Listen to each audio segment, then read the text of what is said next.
Magandang tanghali Pilipinas, live mula sa Pag-asa Weather and Flood Forecasting Center, narito na ang latest sa ating panahon.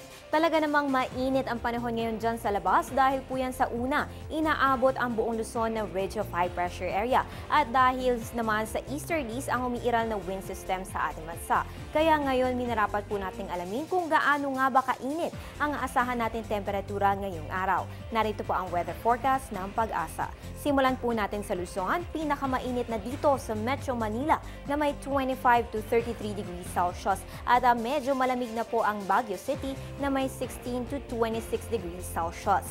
Punta naman po tayo ng Visayas, mababa na ang 24 to 33 degrees Celsius sa may Iloilo at Bacolod habang mataas na ang 25 to 32 degrees Celsius sa may Metro Cebu at Tacloban. Dito naman po sa may Mindanao, mataas na sa may Zamboanga na may 25 to 33 degrees Celsius at mababa na po ang 22 to 33 degrees Celsius sa may Cagayan de Oro.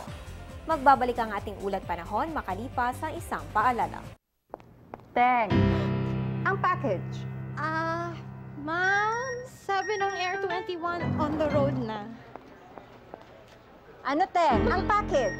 Ma'am, sabi ng Air 21 na receive na. Okay, very good. Basta padala, sagot ka ng Air 21. May real-time delivery updates via text para worry-free ka. Teng, ang package, napadala mo na? Yes, ma'am, sa Air 21. Sa Air 21, sagot ko, padala mo! Mga kababayan, alamin ang iba't ibang uri ng thunderstorms dito sa napapanahong kaalaman.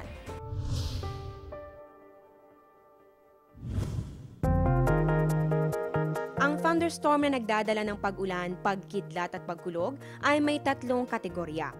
Una rito ay ang single-cell thunderstorm na tinatawag ding air mass, popcorn o pulse thunderstorm. Kadalasan itong nararanasan tuwing tag-init at nagiging sanhi ng kalat-kalat at maliliit na mga thunderstorm. Hindi ito gaanong tumatagal at paminsan-minsan din nagdadala ng malakas sa pag-ulan at hangin, maliliit na hail at mahinang tornado.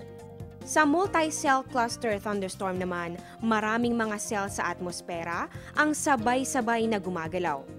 Ito'y nagdadala ng malakas sa pag-ulan ngunit maaari rin magdala ng hail, malakas na hangin at tornado.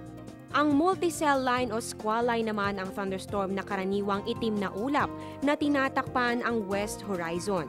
Ito'y tumatagal ng ilang oras at lumilikha ng mapanganib na hangin at hail. Supercell thunderstorm naman ang tawag sa pinakadelikadong uri ng thunderstorm dahil sa dala nitong malakas sa tornado, hangin at pag-ulan ng hail. Nakakalika ito ng mesocyclone na sanhi ng malakas na hangin na gumagalaw pataas. Karamihan ng mga tornado ay nabubuo dahil dito.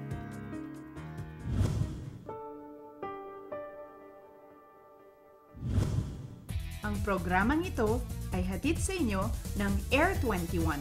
Sagot ko, padala mo! Ang oras ngayon ay 12:12 na ang tanghali. Ang time check na ito ay hatid sa inyo ng Panahon TV Express kung saan walang pinipiling panahon ang pagbibigay impormasyon.